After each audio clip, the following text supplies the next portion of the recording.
계속해서 알프레드 찰스 킨제의 남성의 성행위 Sexual Behavior in the Human Male의 내용을 살펴보도록 하겠습니다. 거의 1세기 동안 인간의 행동과 관련된 동성애라는 용어는 같은 성별의 개인 간의 공개적이든 심리적이든 성관계에 적용되었습니다. 라틴어로 사람을 의미하는 단어가 아니라 그리스어근 호모에서 파생된 이 용어는 성관계에 연루된 두 개인의 동일성을 강조합니다. 물론 이 단어는 이성애라는 단어의 반대 개념인 이성애를 본떠 만들어졌으며 이 단어는 다른 성별의 개인 간의 관계에 적용됩니다. 얼마나 많은 심리학자와 정신과 의사가 동성애적 남성과 여성이 단순히 동성애적 경험을 하거나 때때로 동성애적 자극에 반응하는 사람들과는 분명히 다르다고 믿게 되었는지 관찰하는 것은 놀라운 일입니다. 때때로 그러한 해석은 이성애자와 동성애자라는 두 종류의 남성과 두 종류의 여성만이 허용됩니다. 그러나 이후의 자료에서 알 수 있듯이 성적 행동이 전적으로 이성애적인 남성 인구는 약 절반에 불과하고 전적으로 동성애적인 사람은 몇 %에 불과합니다. 동성애라는 용어를 전적으로 이성애적인 개인에게만 제한하려는 논리적으로 이성애라는 용어는 전적으로 이성애적인 개인에게만 적용되어야 하며 이는 자신과 이성의 개인과 성적 접촉을 했거나 심리적으로 반응한 인구의 거의 절반을 고려하지 않습니다. 사실 물론 다양한 개인의 역사에서 이성애와 동성애의 모든 조합을 인식하는 법을 배워야 합니다. 이 문제에 대해 더 명확하게 생각하려면 사람들은 이성애자나 동성애자로 특정 짓지 않고 일정 수준의 이성애적 경험과 일정 수준의 동성애적 경험을 가진 개인으로 특정 짓는 것이 좋습니다. 이러한 용어는 사람을 나타내는 명사나 사람을 설명하는 형용사로 사용되는 대신 노골적인 성관계의 본질이나 개인이 에로틱하게 반응하는 자극의 본질을 설명하는 데 사용하는 것이 더 좋습니다. 동성애자에 대한 만족스러운 발생 수치는 신중하게 계획된 인구조사가 아닌 어떤 기술로도 얻을 수 없습니다. 데이터는 전체 인구의 모든 세그먼트를 포함해야 합니다. 현실과 관련된 데이터를 확보하기 위해서는 여론조사에서 사용하는 것처럼 또는 현재 연구에서 사용한 것처럼 표본의 신중한 분포와 계층화에서 사례를 도출하는 것이 필수적입니다. 이 책 전반에 걸쳐 동성애 활동의 발생에 대한 통계와 이 장의 현재 절에서 제시될 통계는 다른 남성과 신체적 접촉을 했고 그러한 접촉의 결과가 오르가즘에 도달한 사람들을 기반으로 합니다. 엄격한 정의에 따르면 그러한 접촉은 관련된 정신적 자극의 정도, 사용된 기술 또는 그러한 개인의 역사에서 동성애자와 이성애자의 상대적 중요성과 관계없이 동성애적입니다. 이는 동성애자인 사람의 수에 대한 데이터가 아니라 적어도 약간의 동성애 경험을 가진 사람의 수에 대한 데이터입니다. 이러한 오르가즘에 이르는 신체적 접촉 측면에서 본 연구의 데이터는 남성 인구의 최소 37%가 사춘기 초반부터 노년 사이에 동성애적 경험이 있다는 것을 나타냅니다. 이는 도시거리를 지나가면서 만날 수 있는 사람 중 3명 중 1명 이상입니다. 35세까지 미혼인 남성 중 거의 정확히 50%가 사춘기 초반부터 그 나이 사이에 동성애적 경험이 있습니다. 물론 이 수치는 이전에 추정된 어떤 수치보다 상당히 높습니다. 이 연구가 처음 시작되었을 때 우리는 그런 발병률 데이터를 찾을 준비가 전혀 되어 있지 않았습니다. 수년에 걸쳐 우리는 전체 인구의 공정한 단면을 얻고 있는지 아니면 일부 사례가 결과에 편향을 주는지에 대한 의심에 반복적으로 휘달렸습니다. 그러나 우리의 경험에 따르면 우리가 조사한 각각의 새로운 그룹은 실질적으로 동일한 데이터를 제공했습니다. 수집한 데이터가 한 대도시에서 수집되었는지, 작은 마을에서 수집되었는지, 시골 지역에서 수집되었는지, 한 대학에서 수집되었는지, 여러 대학에서 수집되었는지, 교회 학교나 주립대학 또는 사립기관에서 수집되었는지, 한 지역에서 수집되었는지, 여러 지역에서 수집되었는지에 관계없이 동성애자에 대한 발병률 데이터는 거의 비슷합니다. 성적 행동 패턴과 관련하여 과학자와 일반인이 하는 생각의 상당 부분은 동일했습니다. 이성애자와 동성애자가 있다는 가정에서 비롯되며 이 두 유형은 성세계에서 세 대조를 이루며 다른 그룹 사이의 중간 위치를 차지하는 양성애자라는 미미한 계층만 존재한다는 것입니다. 모든 개인은 선천적으로 이성애자이거나 동성애자이라는 것이 암시됩니다.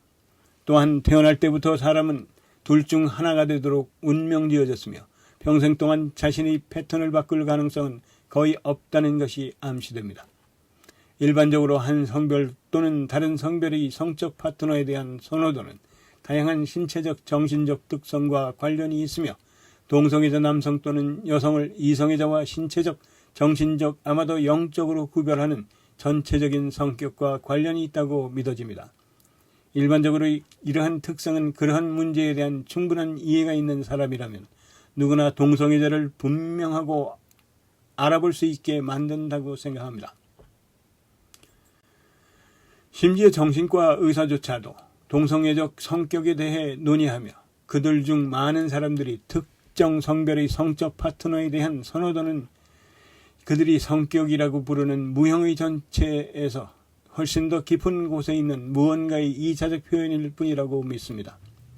본 연구에서 이용할 수 있는 병력은 많은 개인의 이성애 또는 동성애가 전부 또는 전무의 명제가 아니라는 것을 분명히 보여줍니다. 인구 중에 명백한 경험과 정신적 반응에 있어서 전적으로 이성애적인 병력을 가진 사람들이 있는 것은 사실입니다. 그리고 인구 중에 경험과 정신적 반응에 있어서 전적으로 동성애적 병력을 가진 개인들이 있습니다. 그러나 기록은 또한 인구 중 상당수가 개별적인 역사 내에서 동성애적 및 이성애적 경험 및 또는 정신적 반응을 결합한 구성원이 있다는 것을 보여줍니다. 이성애적 경험이 우세한 사람들이 있고 동성애적 경험이 우세한 사람들이 있으며 두 유형의 경험을 거의 동등하게 경험한 사람들이 있습니다. 남성은 이성애자와 동성애자라는 두 개의 별개의 집단을 대표하지 않습니다. 세상은 양과 염소로 나누어져서는 안 됩니다. 모든 것이 검은색이거나 모든 것이 흰색인 것은 아닙니다. 자연이 별개의 범주를 거의 다루지 않는다는 것은 분류학의 기본입니다. 인간의 마음만이 범주를 만들어내고 사실을 분리된 틀에 강제로 집어넣으려고 합니다. 살아있는 세상은 모든 측면에서 연속제입니다. 인간의 성행동에 관한 이것을 빨리 배울수록 성의 현실에 대한 건전한 이해에 빨리 도달할 수 있을 겁니다. 동성애의 남 발생 및 빈도에 대한 현재 자료, 특히 남성 인구의 상당수의 삶에서 이성애와 동성애가 공존하는 것에 대한 자료를 볼 때 동성 간의 정신적인 반응이 드물고 따라서 비정상적이거나 부자연스럽다는 견해를 고수하기 어렵습니다. 또는 그 자체로 신경증 또는 정신병의 증거라고 보기도 어렵습니다. 고대 그리스에서 동성애가 매우 일반적으로 발생했고 오늘날 우리처럼 동성애가 금기시되지 않는 일부 문화권에서 동성애가 널리 발생하는 것은 개인이 같은 성이나 이성의 다른 사람이 제공하던 어떤 종류의 자극에든 에로틱하게 반응할 수 있는 능력이 종에서 기본적이라는 것을 시사합니다.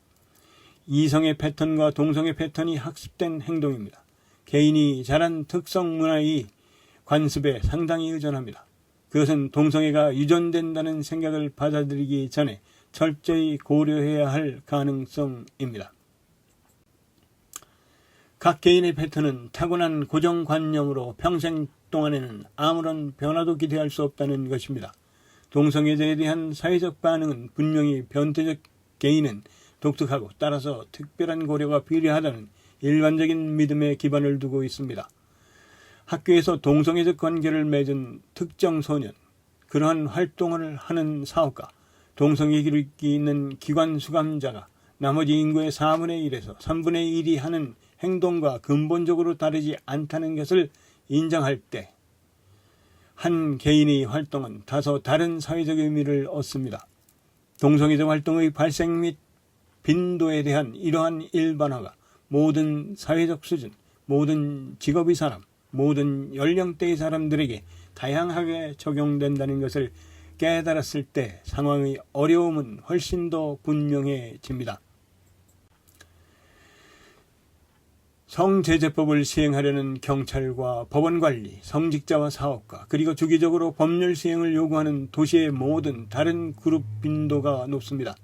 특히 성적 변태에 대한 법률은 동성애자의 발생 및 빈도가 그들이 속한 사회 수준의 나머지와 마찬가지로 높다는 기록을 남겼습니다.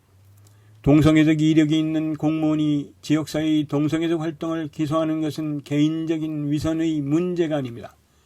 그들 자신의 관습의 희생자이며 대중은 그들이 그 관습을 보호할 것을 요구합니다.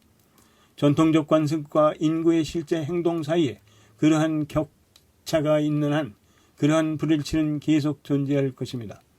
동성애는 역사의 시작 이래로 인간의 성활동에서 중요한 부분을 차지해 왔습니다. 그 이유는 주로 그것이 인간이라는 동물의 기본적인 능력의 표현이기 때문입니다.